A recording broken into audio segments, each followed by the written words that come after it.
নমস্কার বন্ধুরা, আমার ইউটিউব চ্যানেল কালচক্রে আপনাদেরকে স্বাগত জানাচ্ছি। মা কালী, গুরু গোরখনাথকে প্রণাম জানিয়ে আদেশ করে আজকের ভিডিওটি শুরু করছি।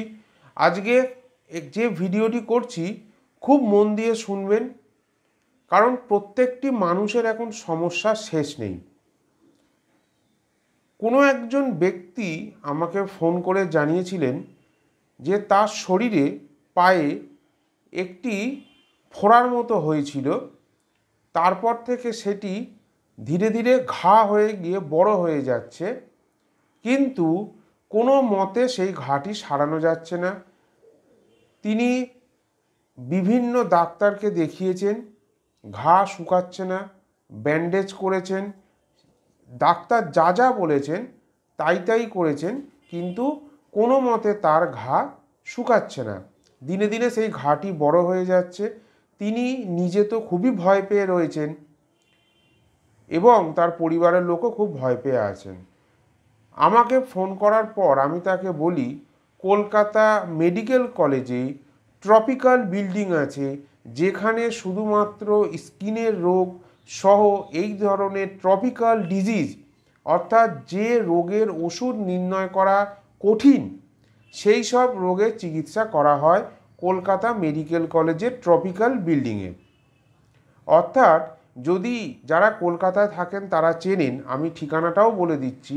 কলকাতা মেডিকেল কলেজে সেন্ট্রাল অ্যাভিনিউ দিক দিয়ে ঢুকতে যে মেডিকেল কলেজের গেটটি পড়ে, সেখান থেকে ঢুকেই বাঁ হাতে ট্রপিক্যাল বিল্ডিং আছে।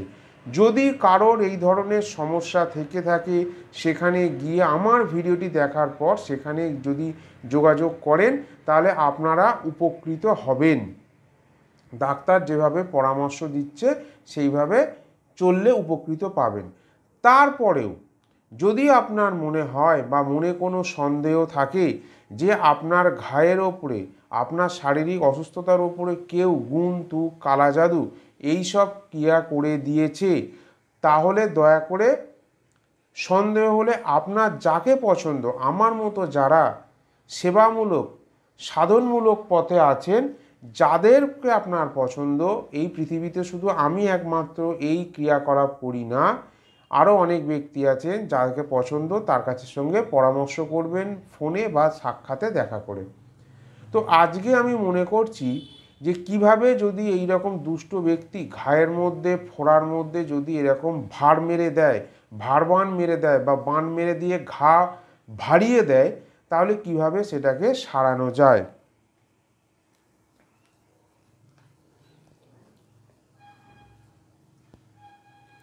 তাহলে সেই মন্ত্রটিও আজকে আমি দিয়ে দেব।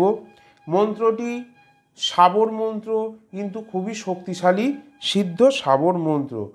একে সিদ্ধ করার কোনো প্রয়োজন নেই। মন্ত্রটি আমি ধীরে ধীরে বলছি, আপনারা শুনে নিয়ে লিখুন। একটি কথা, যারা আমার ভিডিওটি দেখেন সাবস্ক্রাইব করে রেখেছেন তাদের জন্য না, যারা সাবস্ক্রাইব করেননি তারা সাবস্ক্রাইব করে নিন এবং এই ধরনের ভিডিও পেতে পাশে থাকা বেল আইকনটি প্রেস করে ঘন্টা বাটনটি টিপে রাখুন, যাতে এই ধরনের ভিডিও এলে তার নোটিফিকেশান দ্রুত আপনাদের কাছে পৌঁছায়। এবং ভিডিওটি শেয়ার করুন, যদি আপনার বন্ধু বান্ধব চেনা পরিচিত কারোর যদি এইরকম হয়ে থাকে, যদি সন্দেহ হয়, তাহলে আমার ভিডিওটি তাদের কাছে শেয়ার করে দেবেন। এবং তার সাথেও এই ভার কাটানোর সাথেও আমার ভিডিওতে থাকা শরীর বন্ধন মন্ত্র আছে, ভূত ভৈরবী মন্ত্র দেওয়া আছে, সেই মন্ত্রটি আপনারা পুরনো ভিডিও থেকে দেখে নিয়ে লিখে নিন এবং সেটা ব্যবহার করুন। মন্ত্রটি হলো, ভার কাটুম সম্ভার কাটুম মর্তে দিয়া পা, আপন ভার কাটেন জয়া জগতের মা, নাই ভার অমুকের অঙ্গে আর নাই ভার, নরসিংহ কেটে করেছে 7 সমুদ্র পার, কার আজ্ঞে কাউরের কামাখ্যা মায়ের আজ্ঞে, কার আজ্ঞে হারিজ্জি চণ্ডীর আজ্ঞে। আবার বলছি মন্ত্রটি, ভার কাটুম সম্ভার কাটুম মর্তে দিয়া পা, আপন ভার কাটেন জয়া জগতের মা, নাই ভার অমুকের অঙ্গে আর নাই ভার, নরসিংহ কেটে করেছে 7 সমুদ্র পার, কার আজ্ঞে কাউরের কামাখ্যা মায়ের আজ্ঞে, কার আজ্ঞে হারিজ্জি চণ্ডীর আজ্ঞে। যেখানে অমুকের কথা বলেছি সেখানে রুগীর নাম বলে দেবেন, এই মন্ত্রটি বলবেন আর সেই অঙ্গে ফু দেবেন। 3 বার বলবেন, 3 বার ফু দেবেন। যদি মনে করেন 3 বার না 7 বার 11 বার করতে পারেন, সম্ভব হয় করবেন। দিনে অন্তত 3 বার করে করতে থাকুন, এটা ভালো হবে। এবং তার সাথে আরেকটি কথা বলি, আমার পুরনো ভিডিওতে নৃসিংহদেবের মন্ত্র দেওয়া আছে এবং বগলামুখী মায়ের মন্ত্র দেওয়া আছে। সেই মন্ত্র যারা অধিকার আছে তারা নিয়ে জপ করতে থাকুন, আপনাদের ভালো হবে। ধন্যবাদ বন্ধুরা, আজকে ভিডিওটি এখানেই শেষ করছি।